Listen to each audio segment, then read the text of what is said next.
excited and grateful to be here tonight. There's some special stuff going on in these two groups, and I'm just delighted to be a part of both of them. Why me? First reason is I'm a member of the Family Business Center, and I happen to be on the advisory board. I get an opportunity to work very closely with Debbie and Angie. It's a pleasure.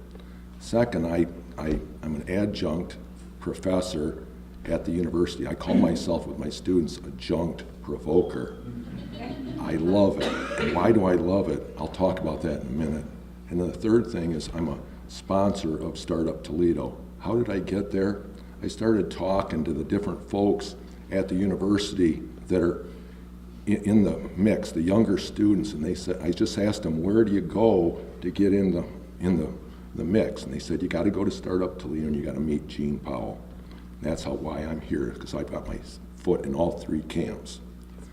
Before I talk about, I want to talk broadly first about what's going on in the world and the rationale for why you want to have entrepreneurship and startup connected with family business. I've got some experience in family business, and I look at, my family has gone public with their company, but the reality is that startups right in the middle of an established company, particularly with family, are essential to the family to continue to stay together, to give other family members the ability to do something in their own right. So as I look back when I left the Andersons, while I was there, we actually spawned two businesses while we were there that we didn't have when I got there. There are now significant parts of that.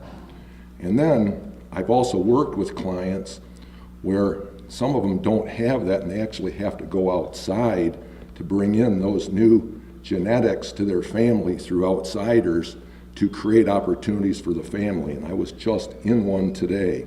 So there's some real interesting commonalities in the world between family business and startups that will ultimately perpetuate family business if we want to as a society. Now let me just talk briefly about the two entities. What are the commonalities that I see between the two? The first thing is just their driving intent is to make a difference for businessmen and for the business community in our community. The second is the common culture that I see between the two of common energies, common intent, but most importantly, and I think this is unique particularly for the Family Business Center, is a culture of inclusion. I've been around the country enough to where some of these groups, they get very exclusive to where it's a more tight, you have to qualify certain, and it's almost exclusive. And when I work with Debbie and Angie, there's an inclusion here that I really respect. Next thing I want to do is I want to just talk about the uniqueness I see between the two entities. UT. First of all, I see them as having a lean towards the proven and the known. Second, the resources, the programs of this institution, I think, as I've been able to be actually be within the walls, the quality of the staff I've come in contact with and the quality of the educators and their willingness to want to go and help me, I'm very impressed, and I've had enough experience in other institutions where I think we've got some pretty good stuff going on here. And then as it relates to the Family Business Center, we've got a membership base with a collective experience that can be drawn on. If you're a startup, there are people in that group that could probably lend some important insight for you on how you can be effective.